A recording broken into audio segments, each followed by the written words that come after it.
مالونہ آسیہ کی رہائی کوئی تعجب کی خبر اور نہ ہی کار ناممکنات میں سے کوئی عمل تھا۔ مالونہ کو رہا کرنا پاکستان کی ہر اس پارٹی کا منشور تھا جس کو پاکستان کے اس عوام نے اپنا ووٹ دے اقتدار میں آنے کا موقع فراہم کیا، جن کو مالونہ کے رہا ہونے کا دلی افسوس بھی ہے۔ زرداری کی حکومت میں جب امریکہ، یورپی یونین اور ویٹیکن نے آسیہ کو رہا کرنے کا دباؤ ڈالا تو زرداری نے مالونہ کو رہا کرنے کا وعدہ کرتے ہوئے کہا تھا کہ ریاست اپنا اثر و رسوخ استعمال کر کے آسیہ کے خلاف گواہان کو منصرف کروا کر اسے عدالت سے بری کروا دے گی، مگر زرداری کی اس تجویز کو رد کر اس حرامی کو بتایا گیا کہ مقصد صرف آسیہ کی رہائی نہیں ہے بلکہ ہم آسیہ کی رہائی پاکستانی قانون کو نظر انداز کرتے ہوئے ڈنکے کی چوٹ پر اپنی طاقت کے نشے میں کروانا چاہتے ہیں، یعنی کفار مسلمانوں کے جذبات مجروح کر ان کو ہیچ جان آسیہ کو رہا کروانے کا ارادہ رکھتے تھے۔ اسی لیے زرداری نے سلیمان تاثیر کو وزیر اعظم بننے کا لالچ دے کر ریاست پاکستان کے تمام قوانین پامال کرتے ہوئے چھٹی والے دن انٹرنیشنل میڈیا کے ساتھ جیل میں مالونہ سے ملنے بھیج دیا تھا، اور اس سازش کا انجام ممتاز قادری شہید کے ہاتھوں ہوا۔ کفار کے لیے پاکستان کے دین فروش حکمرانوں سے مالونہ کو رہا کروانا کوئی مسئلہ نہیں تھا۔ اہم بات یہ تھی کہ مالونہ کی رہائی وہ اپنے طریقہ کار سے کروانا چاہتے تھے۔ نواز شریف کو حکومت اس لیے دی گئی تھی کہ وہ ممتاز قادری کو پھانسی دینے کے بعد حلف نامے کو تبدیل کرائے گا اور فوج میں قادیانی جرنیلوں کو آگے لائے گا۔ ہم دیکھتے ہیں کہ ممتاز قادری کو پھانسی اور ایک غدار قوم و دین قمر جاوید باجوہ مرزئی کو فوج کا سربراہ بنا دیا گیا، مگر حلف نامہ تبدیل نہ ہو سکا تو پھر یکایک پاناما کیس اور نواز شریف کے زوال کا حال ہمارے سامنے ہے۔ عمران خان کو اقتدار میں لایا گیا۔ اول یہ کہ عمران خان پیدائشی قادیانی ہے، اس کا ننیال 128 سال پرانا کٹر مرزئی ہے اور مرزائیت قبول کرنے کے صلے میں انگریزی مراد پانے والا گندا خون اس کی رگوں میں شامل ہے۔ عمران کا نانا احمد حسن خان برٹش انڈیا حکومت میں جلندھر میں کمشنر تھا اور اپنے محلے بستی دانشمندان میں قادیانی عبادت گاہ احمدیہ مسجد بشیر بنوائی تھی، جس میں پاکستان کا ایک سابق صدر ضیاء الحق، اس کا باپ مولوی اکبر علی قادیانی امامت کروایا کرتا تھا۔ تو قادیانی مافیا نے زرداری اور نواز کی بجائے براہ راست اپنے ہم مذہب مرزائی عمران خان کو مرزائی جرنیلوں کی مدد و تعاون سے اقتدار میں لایا گیا، اور چونکہ عمران خان دلی طور پر سمجھتا ہے کہ مرزا قادیانی ایک نبی تھا اور اس کے ننیال کا عقیدہ درست تھا، لہذا مرزائیت کے فروغ و مفاد کے لیے کام کرنا عمران خان کے نزدیک عین ثواب ہے۔ عمران خان نے برسوں قبل اپنے ہم مذہب قادیانیوں سے وعدہ کیا تھا کہ جب وہ اقتدار میں آئے گا تو ان کے ساتھ انصاف کیا جائے گا۔ عمران خان نے اقتدار میں آتے ہی قادیانیوں کو مراد دینا شروع کر دیں اور اپنی حکومت میں قادیانیوں کو اہم عہدوں سے نوازا اور ساتھ ہی مالونہ آسیہ کو رہا کر دیا، اور پھر پاکستان کے 22 کروڑ مسلمانوں کو چھوٹا سا طبقہ قرار دے کر اپنے چہرے پہ سلطان راہی کے تاثرات لا جگہ بدماش کی طرح ان مسلمانوں کو دھمکیاں دینا شروع ہو گیا جو نبی صلی اللہ علیہ وسلم کی ناموس کے لیے موت کو حیات جانتے ہیں۔ بلا شبہ عمران خان ایک پکا مرزئی ہے اور شعوری طور پر اپنے ہم مذہب قمر جاوید باجوہ کے ساتھ مل کر مرزئی ایجنڈے پہ کھل کر کام کر رہا ہے۔ درست ہے کہ عمران خان نے اقتدار کے لیے ایک شرمناک معاہدہ کیا جس کا تعلق مسلمانوں کے انتہائی حساس دینی عقیدے سے ہے، جس کا تعلق مسلمانوں کے مقدس ترین نبی کی ذات مبارکہ کی ناموس پاک سے ہے۔ بے شک عمران خان دنیا کا بدترین انسان ہے کہ تاریخ میں ہمیشہ کے لیے یہی لکھا جائے گا کہ عمران خان ایک تو مرزئی تھا، دوسرا اس بدبخت نے مسلمانوں کے نبی جس پر اللہ اور اس کے فرشتے درود بھیجتے ہیں مگر ایک عورت آسیہ مالونہ نے اسی نبی کی توہین کی انتہا کر دی۔ اس عورت کو سزا دینے کی بجائے عمران خان نے رہا کر کے ایک مثال قائم کر دی کہ اگر ایک اسلامی ملک پاکستان میں مسلمانوں کی مقدس ترین ہستی کی توہین کی جائے تو توہین کرنے والے کو سزا نہیں ہوگی بلکہ یورپ بھیج دیا جائے گا۔ یوں آسیہ مالونہ کو رہا کر کے انبیاء اور دیگر مقدس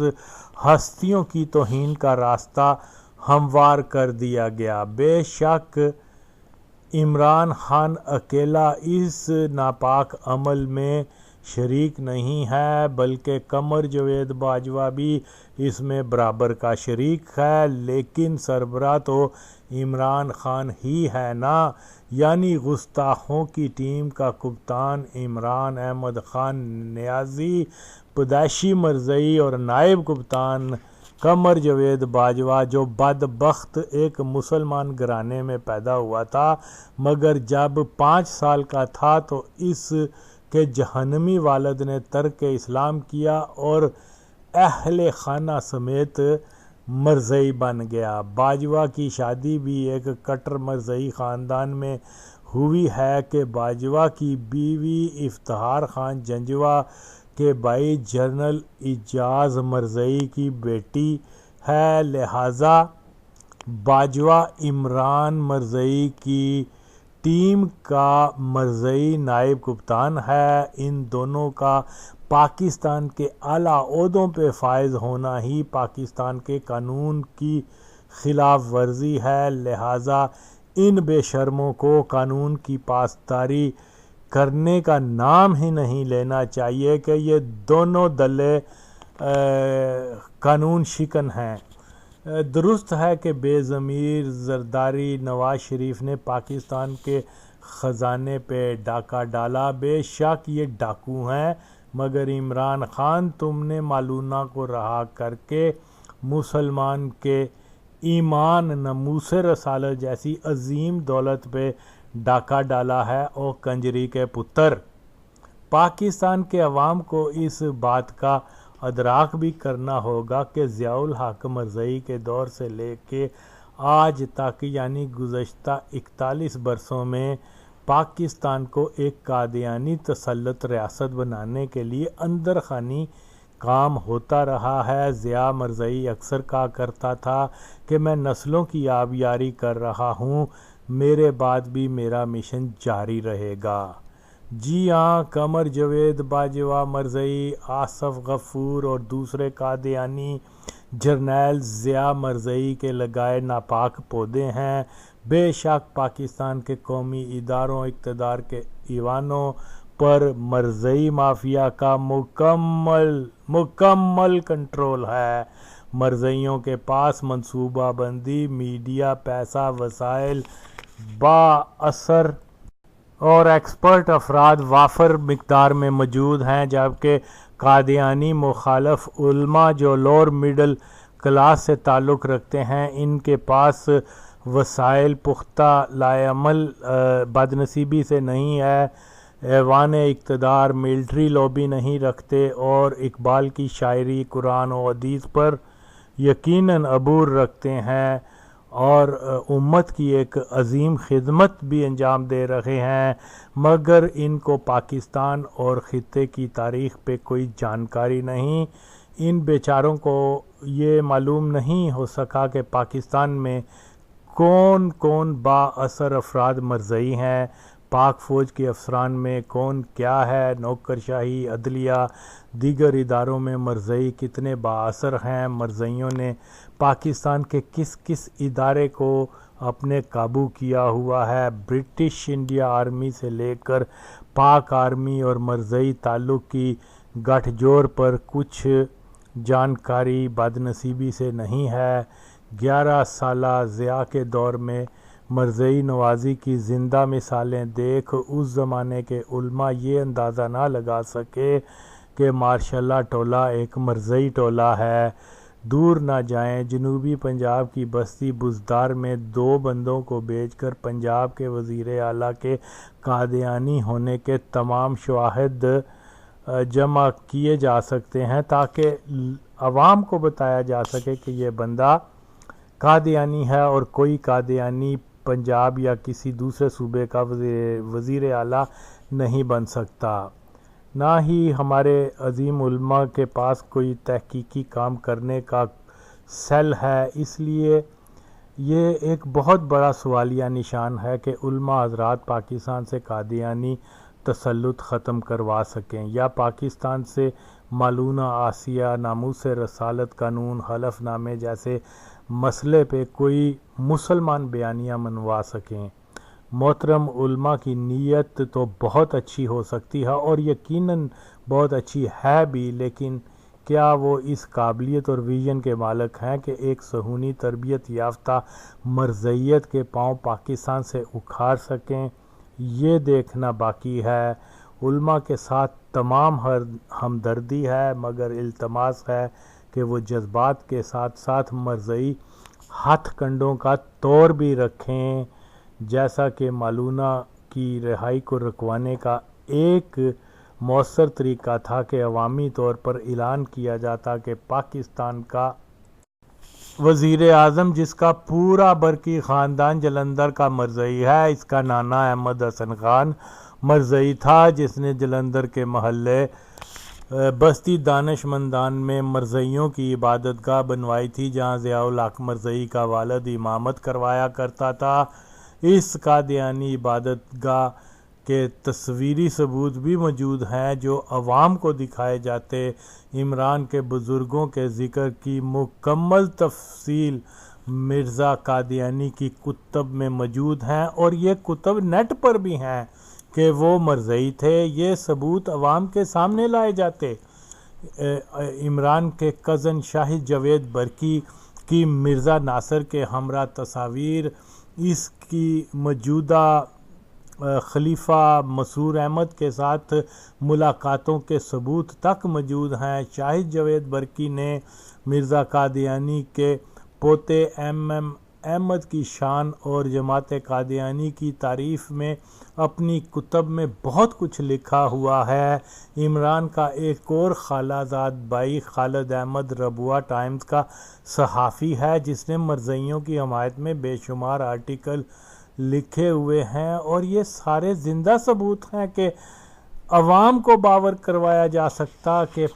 یہ عمران خان جو ہے وہ قادیانی ہے اور کوئی قادیانی پاکستان کا وزیر اعظم نہیں بن سکتا۔ یہ پاکستان کا قانون ہے، اور بہت سے دیگر ثبوت ہیں کہ ثابت کیا جا سکتا کہ عمران مرزئی ہے اور پاکستان کے قانون کے مطابق کوئی مرزئی ملک کا وزیر اعظم نہیں ہو سکتا۔ اسی طرح سے باجوہ کے مرزئی ہونے پہ ایک رائے عامہ استوار کی جاتی تو یقین کامل ہے کہ حکمران طبقہ ان حالات میں آسیہ کی رائے کا فیصلہ نہ کرتا، مگر علماء پر کون سا ایسا دباؤ تھا کہ ان خطوط پر کام نہ کر سکے، یہ میں کچھ نہیں کہہ سکتا۔ بہرحال سچ تو یہ ہے کہ آسیہ کو کئی دن پہلے پاکستان سے نکال دیا گیا تھا، اس لیے دھرنے میں یہ نعرہ فضول ہے کہ آسیہ کو پھانسی دو۔ اب آسیہ کو یورپ سے اٹھا کے پھانسی گھات میں تو لایا نہیں جا سکتا۔ یا عدالت کے فیصلے پہ نظر ثانی وغیرہ، اگرچہ آسیہ تو پاکستان سے جا چکی ہوئی ہے مگر پاکستان میں بھی ہوتی تو علماء کے مطالبے مان کر مرزائیوں کی حکومت نے وقت ہی لیا ہے اور اس معاہدے کو ردی کی ٹوکری میں بھی اب تک ڈال دیا ہوگا۔ سپریم کورٹ کی سماعت کے بعد میں نے کہا تھا کہ آسیہ تو رہا ہو چکی، لہٰذا اس کا پیچھا چھوڑو اور فکر کرو کہ اگلا قدم پاکستان سے ناموس رسالت کے قانون کو بدلنے سے کیسے روکا جائے گا۔ اس کے لیے دھرنوں کی بجائے عدالت میں جا کر کم از کم عمران خان کی حد تک تو اس کے وزیر اعظم ہونے کو غیر قانونی قرار دیا جائے کہ پاکستان کا قانون کسی مرزئی کو وزیر اعظم بنانے کی اجازت نہیں دیتا اور بلا شبہ عمران خان مرزئی ہے۔ اگر عدالت اس درخواست کو رد کرتی ہے تو پھر پرامن دھرنا دیا جائے کہ عمران خان کے قادیانی ہونے پہ ایک تحقیقی کمیشن بنایا جائے جس میں علماء بھی شریک ہوں۔ اس طرح کم از کم مرزئی مافیا ایکسپوز ہوگا، عام لوگوں کو بھی معلوم ہو جائے گا کہ جو حکومت، مرزئی، سیکولر صحافی قانون کی پاسداری کا درس دیتے نہیں تھکتے، خود کتنے بڑے قانون شکن ہیں۔ اسی طرح سے عدالت میں اپیل کی جائے کہ حلف نامے میں درج کیا جائے کہ میں نبی محمد صلی اللہ علیہ وسلم کو آخری نبی مانتا ہوں، ان کے بعد کوئی ذلی نبی نہیں آئے گا۔ نبی محمد صلی اللہ علیہ وسلم کے بعد جو کوئی بھی کسی قسم کی نبوت کا دعویٰ کرتا ہے وہ مرزا غلام احمد قادیانی کی طرح کذاب اور لعنتی ہے۔ عدالت میں اپیل کی جائے کہ عمران خان، جنرل باجوہ، فواد چودھری، بزدار اور دیگر مرزائیوں سے دوبارہ حلف لیا جائے جس میں مرزا قادیانی کا نام لے کر اس کو اور اس کے ماننے والوں کو کذاب، لعنتی، جہنمی پکارا جائے۔ اگر ان خطوط پر آج سے ہی کام شروع کر دیا جائے تو موجودہ قادیانی حکمرانوں کے لیے بہت مشکل ہو سکے گا کہ پاکستان سے ناموس رسالت کا قانون بدل سکیں۔ دوسری صورت اگلے 2-3 ماہ میں پاکستان سے ناموس رسالت کا قانون بدل دیا جائے گا اور ہم مسلمان چند ایک مظاہرے کر کے بعد میں اسی قسم کا ایک معاہدہ کر کے گھر کو چلے جائیں گے، جیسا معاہدہ آج ہوا ہے کہ ٹرک کی بتی کے پیچھے لگا دیا ہے۔ اگر یہی صورتحال رہی تو میرے منہ میں خاک، اسلامی جمہوریہ پاکستان، خدا حافظ، احمدیہ جمہوریہ پاکستان، خوش آمدید۔